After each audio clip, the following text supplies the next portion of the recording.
Welcome back to That Handicapping Show. I'm Claire Novak, joined once again by Ellis Starr of Equibase and Tom Lamara, and we are here to talk about the Clark Handicap $500,000 Grade 1, kind of wrapping up the season at Churchill Downs, 1 1/8 miles for the 3-year-olds and upward. There are 3 3-year-olds in here. We have Keen Ice, we have Shotgun Cowboy, and Mr. Z. And then we have some talented older horses, and it is a very interesting lineup, although not exactly the top level, but we do have last year's winner, Opportunity, who made it back in here, and I am excited to talk about him and some others. Ellis, how do you see this race shaping up? Well, it's a great race. It really is, like you said. It's not really a Grade 1 field. It's a Grade 2 field, and there are some knocks on some of these. Mr. Z, Speed and Fade. Keen Ice, of course, with the maiden win and the Travers win. You know, just not much horse. How do you handicap him? That's right. And Opportunity, who's a nice horse, but if you looked up Underachiever in the dictionary, there's a picture of Opportunity right there. So mean. Because he just doesn't seem to get it done. I'm going back to my boy FNX, who ran so well in the Breeders' Cup Classic. He has a crush on FNX. We call that the race within the race. He wasn't going to beat American Pharoah. Mike Smith put him in the race. He ran second around the track. Picked up $1 million. He's a really nice horse. His best races, I stated before the Classic, his best races with 122 Equibase speed figures were phenomenal.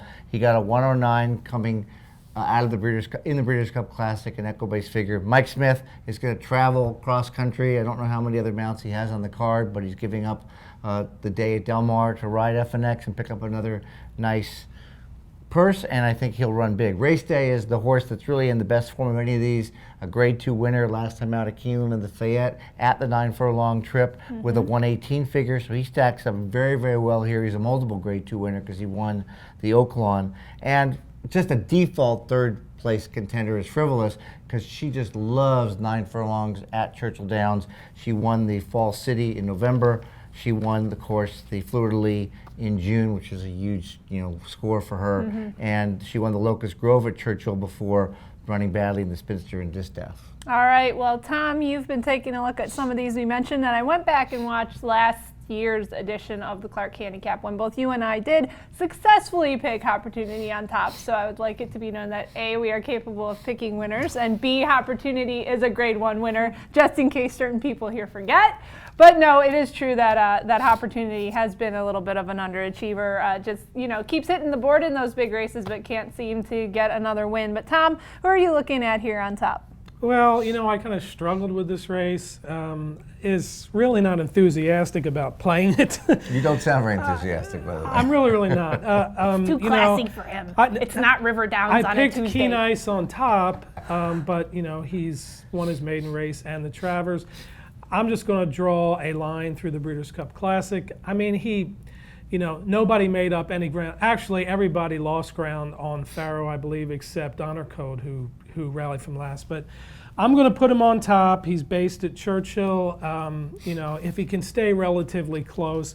Also having trouble trying to gauge the pace in here. Almost put Shotgun Cowboy on top because I just think he's quick. He should have really, really good early position. He might be on the lead, and if he avoids any kind of a speed duel, I could absolutely see him winning or hitting the board at the very least. And then I threw in Opportunity in third strictly because he's consistent.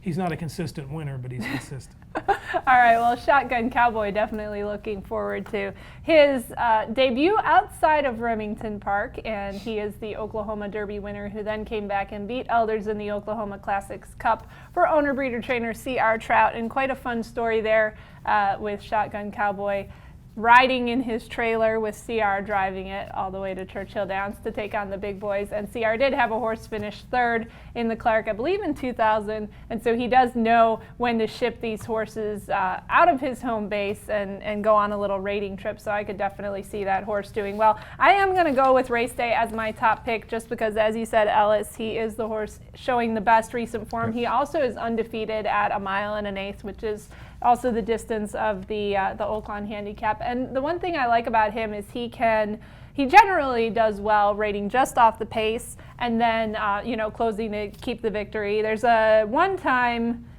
I was looking down here, he has won pretty much wire to wire. He got a little bit headed and then went on and won in the Oaklawn Handicap. But I like his running style. I like the way he won the Fayette. And in trying to decide between whether I was going to pick Opportunity on top or pick him, if you go back and watch Opportunity, he kind of hangs in mid-stretch and he doesn't really cut into the ground. And then kind of in the final 16th, he does kick on, and that's what made the margin 3/4 of a length instead of 2 lengths. But Opportunity, he just really needs to go back to that A game that we haven't seen from him in a while to win, but I will include him second, and I will begrudgingly place your boy FNX third based on the merits of his American Pharoah runner-up finish. Yeah, I don't really knock, by the way, Shotgun Cowboy. He's a really nice horse, and he is young, so he still has improving to do. He's 6 for 8.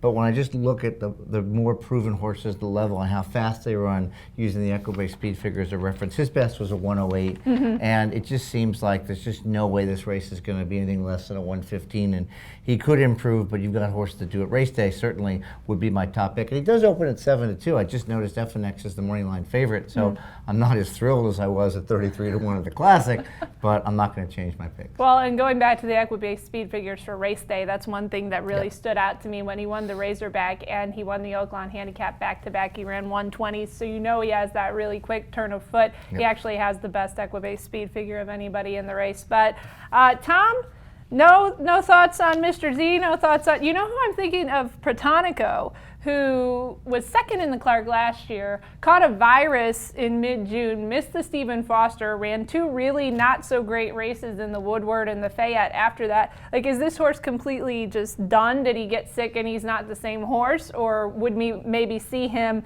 show some speed and get, hit the board again? Obviously, you guys don't think so because you haven't mentioned him. I've wagered on the horse quite a bit, including his last 2 starts. I'm not going there again. If he bites me, he bites me.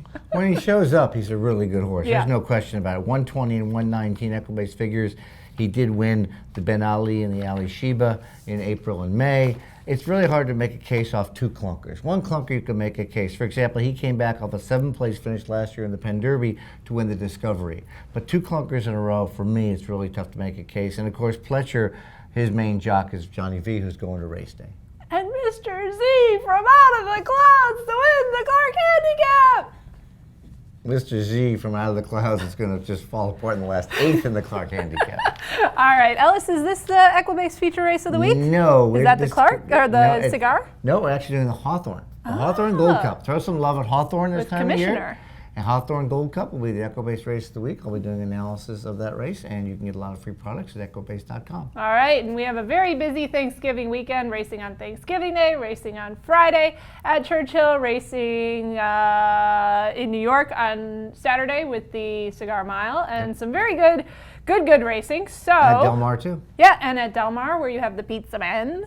So shout out to Kevin Thompson, who loves the Pizza Man. He's our sometimes videographer. He says, the Pizza Man, I'm ordering a pizza for lunch today in his honor. I was like, that is not a valid excuse. Anyhow, we will keep you covered at bloodhorse.com. You can always follow us on Twitter. And we want to thank Equibase for sponsoring the show. And thank you for watching.